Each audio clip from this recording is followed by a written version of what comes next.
Hello and welcome. Thank you for joining me today for this safety and resilience training.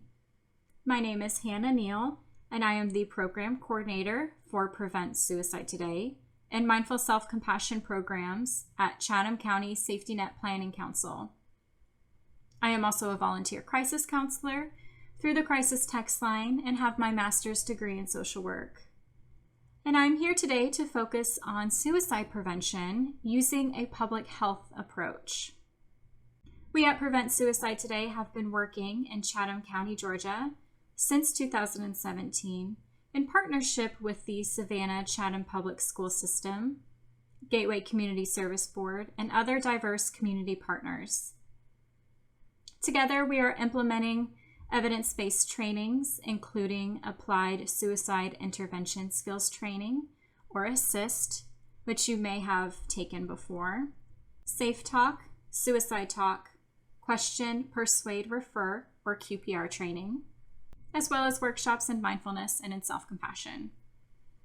And today's session combines elements from multiple evidence-based programs, which offers us a comprehensive look at school and community suicide prevention efforts. The subject of suicide that we're discussing today can be very heavy and triggering for some of us. So please feel free to redirect your attention or ask for help if you feel that you're becoming overwhelmed or feel any emotional discomfort. We think that by working together, we can prevent suicide. And it is our goal for everyone to know that help is available and know where to find it.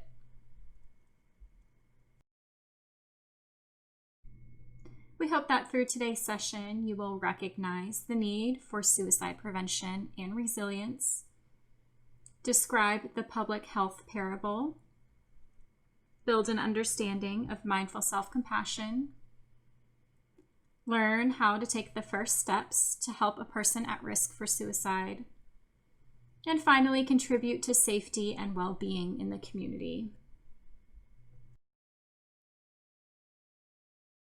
So let's begin by looking at statistics which speak quite loudly and help us better understand the problem of youth mental health and suicide that we're facing. According to the latest report by the National Alliance on Mental Illness, or NAMI, suicide is the second leading cause of death for people ages 10 to 24. 1 in 6 U.S. youth aged 6 through 17 experience a mental health disorder each year. 13% of youth aged 12 through 17 reported suffering from at least one major depressive episode in 2019. And 46% of U.S. youth under the age of 18 have had at least one adverse childhood experience, and 20% have had at least two adverse childhood experiences.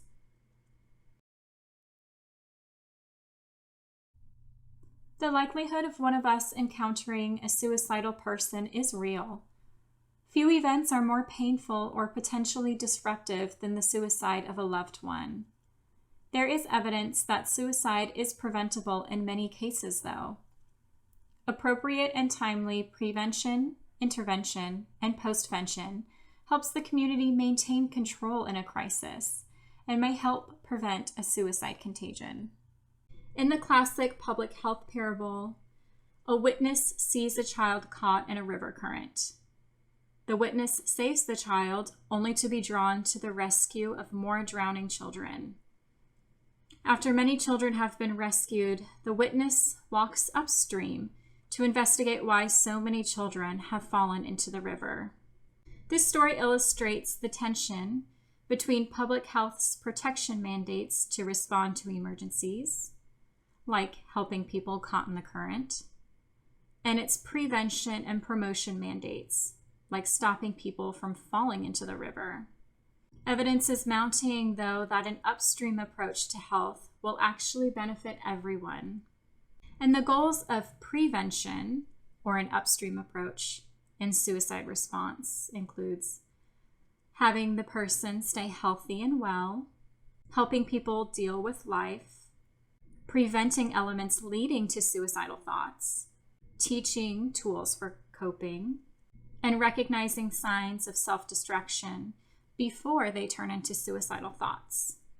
Intervention in suicide response includes recognizing the signs of suicidal thoughts, aiding the person at risk to find resources to help them deal with their problems, and implementing a safe plan with the individual. Postvention in suicide response includes caring for those left behind by someone who may have died by suicide, ensuring access to resources, and watching out for signs as you would in the prevention phase.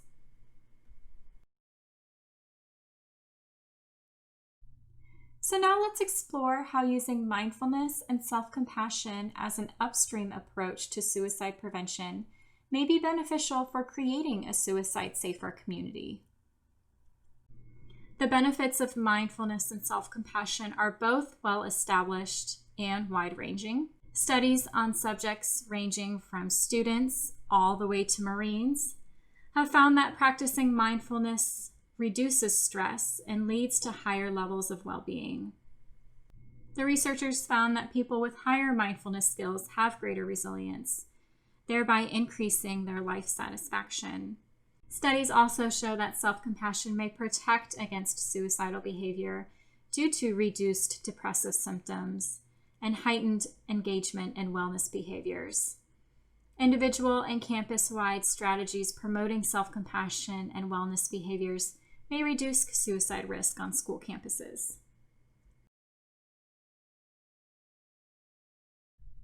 According to research, more people tend to feel compassion for others than compassion for themselves. In fact, around 78% of people actually feel more compassion for others than they do themselves. So you are in good company if you find this to be true.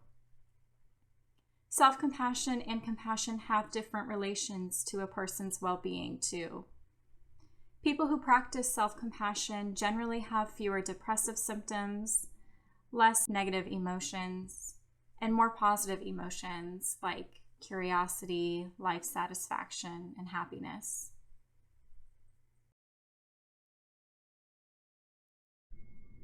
Self-compassion is also an antidote to really difficult emotions like harsh self-criticism and shame, which are often present when a person is struggling with thoughts of suicide. The effects of harsh self-criticism are that it can lead to depression, anxiety, and relationship problems and suicidal behaviors. Harsh self-criticism has been linked to eating disorders, self-harm, and body dysmorphic disorder. A tendency to criticize oneself leads to projecting negative beliefs onto others, often resulting in isolation and loneliness and a feeling of helplessness. And self-critical individuals often find it difficult to assert their personal needs and desires. So now let's take a closer look at the definitions and the meaning of self-compassion. Compassion is the courage to see the cause of someone's suffering and the willingness to alleviate it. So the willingness to see and respond to your own suffering is self-compassion. With self-compassion, you relate to yourself the way you would relate to a friend who is having a hard time. Through self-compassion, we become an inner ally instead of an inner enemy. So with self-compassion, we learn to speak to ourselves like a good friend. And the more complete definition of self-compassion involves 3 core elements that we bring to bear when we are in pain. And these are self-kindness, common humanity, and mindfulness. And each of these 3 core components is an important part of understanding self-compassion. Our first core component, self-kindness, literally means just being kind to ourselves and treating ourselves with care and understanding rather than with harsh judgment. When our life circumstances are challenging, with self-kindness, we actively soothe and comfort ourselves. Our next core component is common humanity. And common humanity is a sense of interconnectedness. It's recognizing that all humans are flawed works in progress, that everyone fails, makes mistakes, and that everyone experiences hardship in life. And common humanity is the opposite of isolation. When we remember that pain is part of the shared human experience, every moment of suffering is transformed into a moment of connection with others. And our last core component is mindfulness.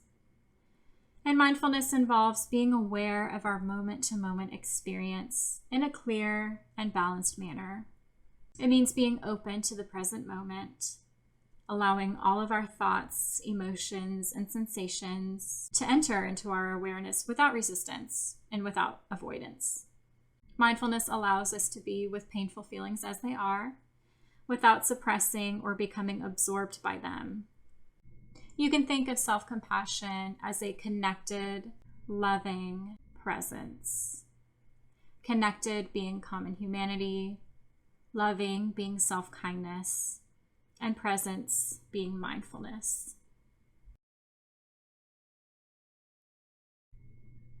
So now I'd like to teach you this very simple technique that can help you remember to practice mindfulness and self-compassion. And this is the PARC model. And P stands for pause. So just simply pause what you are doing in the moment, and maybe taking a few deep breaths and centering yourself. A stands for ask.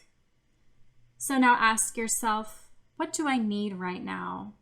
And allow yourself to be open and honest with your answer.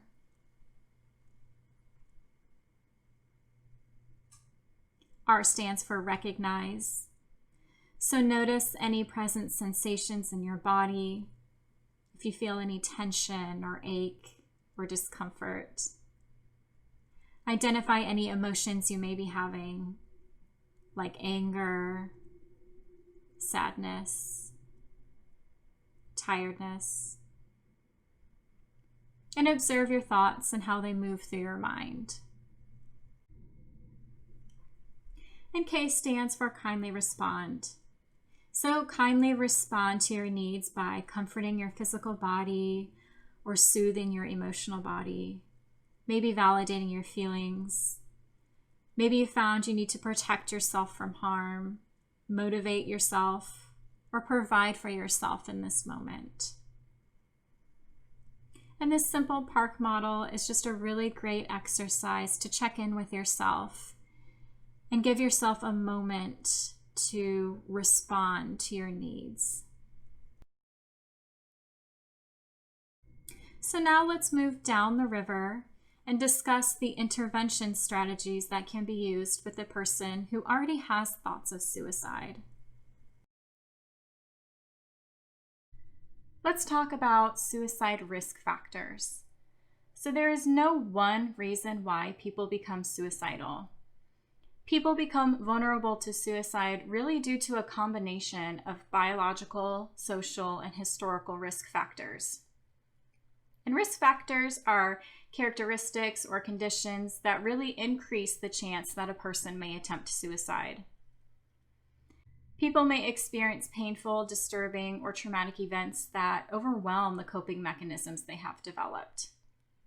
And we can examine 3 categories of risk factors that may increase the likelihood of a suicide attempt. Health risk factors may include a mental illness, such as depression, anxiety, or bipolar disorder, substance use, maybe a chronic illness or chronic pain, traumatic brain injury. Environmental or social risk factors include a loss of housing, financial crisis, maybe that includes a loss of income, relationship problems like divorce, bullying or breakups, unemployment, and the access to lethal means, especially the access to firearms. And historical risk factors like a family history of suicide, previous suicide attempts, or exposure to any traumatic events may also increase a person's risk. The truth is that people who attempt suicide are in a lot of pain, whether it is emotional, physical, or financial pain. They really just don't see a way out of this pain. They may feel overwhelmed, really lonely, or hopeless. And so our goal is just to offer hope and show that help is available to them. Now I'd like to talk about common suicide warning signs. When someone is contemplating suicide, they may show changes in the way that they talk, behave, or act. So most people who take their lives exhibit one or more warning signs. And it's really important to look for a change in behavior or the presence of entirely new behaviors, especially when these behaviors are related to a painful event, a loss, or a change. So someone thinking about suicide may talk about killing themselves or joke about killing themselves. They may say they feel trapped, are hopeless, or feel like a burden. Or they may talk about how much pain they're in or how tired they are. As a volunteer crisis counselor, one of the main things that I hear when someone is contemplating suicide is talking about how tired they are. A person thinking about suicide may also begin behaving differently. They may isolate themselves from family or friends. They may begin giving away prized possessions, maybe sleeping too much or not sleeping at all. They might become aggressive or start using substances like drinking or smoking unusually. And lastly, someone thinking about attempting suicide may have really major mood changes. They might become very depressed or anxious or agitated. They might feel shame or embarrassed by their thoughts of suicide.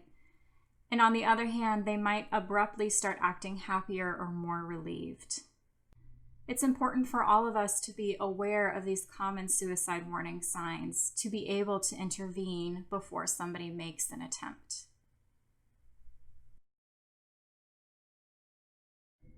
And now I'd like to introduce a model that can help you remember the steps when intervening with someone thinking about suicide. And this is called the TALK model. And we can help meet the needs of someone at risk for suicide by using this TALK model. So let's first begin with T, and T stands for tell. So tell the person at risk for suicide that you noticed a change in their behavior, appearance, or mood.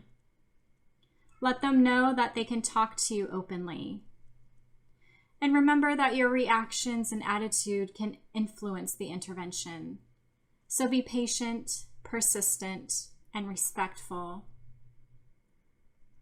A stands for ask. So ask the question, are you thinking about suicide? It communicates that you're open to speaking about suicide in a non-judgmental and a supportive way. Ask the person directly, clearly, and as soon as you can. Asking in this direct, unbiased manner can open the door for an effective dialogue about their emotional pain and can allow everyone involved to see what next steps need to be taken. After you ask the question of suicide, L stands for listen. So make sure you take their answers seriously and don't ignore them, especially if they indicate they are experiencing thoughts of suicide. Listen to their reasons for being in emotional pain, as well as listen for any potential reasons they want to continue to stay alive. Help them focus on their reasons for living and avoid trying to impose your reasons for them to stay alive. And finally, K, keep them safe. It is important to find out a few things to establish their immediate safety. So ask follow-up questions. Have they already done anything to try to kill themselves before talking to you? Do they have a specific, detailed plan? What's the time of their plan? Do they have access to their planned method or means for suicide? Do they have access to drugs or alcohol? Who else can be involved as an appropriate helper? The more helpers that are involved, the better. And what other resources are available to you and to the person at risk for suicide?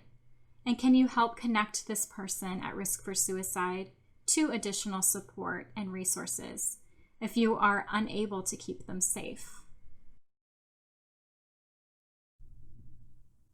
So let's continue moving down the river and start talking about postvention. Postvention refers to activities which reduce risk and promote healing after a suicide death. So although postvention is typically implemented after a suicide, it really is essential that we prepare for postvention before a suicide happens by training school staff and ensuring access to resources. Research has established that family members of people who die by suicide, this including parents, children, and siblings, are at an increased risk of suicide. They are often referred to as survivors of suicide. So picture a suicide death like a pebble dropped in a pond. So while the first and biggest waves hit the family and those closest to the decedent, the impact really spreads outward to others exposed to the death, like friends, witnesses, first responders, providers, and colleagues. A suicide death can affect those beyond the immediate loss survivors and ripple outward, impacting others and even impacting the entire community. And although they are rare events, suicide clusters and suicide contagion also provide examples of how exposure to suicide can increase risk. A suicide cluster is defined as a higher than expected number of deaths occurring closely in time and space. A suicide contagion is when exposure to suicide influences others, who are likely already at an elevated risk, to take their lives. Suicide clusters and contagion have been observed in schools, communities, campuses, military bases, and among a variety of different populations. So postvention is prevention. Suicide prevention efforts should include a comprehensive postvention component that reduces risk and promotes healing for the immediate family and reaches out into the community to support the broader group of loss survivors. Knowing your resources and where to find help is essential in suicide prevention, intervention, and postvention. So know your resources and know that it's okay to ask for help. We have the National Suicide Prevention Lifeline. You can visit their website at suicidepreventionlifeline.org. Their main line is 1-800-273-TALK or 8255. They also have resources for people who are deaf, hard of hearing, or who have hearing loss. And that line is 1-800-799-4889. You can also visit their website for a chat option or a video option. Next, we have the crisis text line. You can text TALK or HELP to 741-741. We have the Georgia Crisis and Access Line. You can visit them at mygcal.com, or they have an app that you can download and text them, or you can call them at 1-800-715-4225. And all three of these resources are free and they're 24/7. And when you contact any of these resources, you will be connected to someone who is a volunteer crisis counselor, and they can connect you to additional national or community resources, or contact emergency personnel if needed. You can also contact these resources if you are a third party, so if you are speaking to someone who may be suicidal. And once you contact any of these lines, you will be connected to someone who is a volunteer crisis counselor, and they can help you connect the suicidal person to the resource. You can also visit your primary care provider, the local psychiatric hospital, a walk-in clinic, the emergency department, or your local urgent care center. This concludes our safety and resilience training. Please email us at assist@chlink.org. Give us a call at 912-661-0577, or like us at Prevent Suicide Today if you would like to see any further trainings we have in the community, or if you have any questions or would like to request a training. Thank you.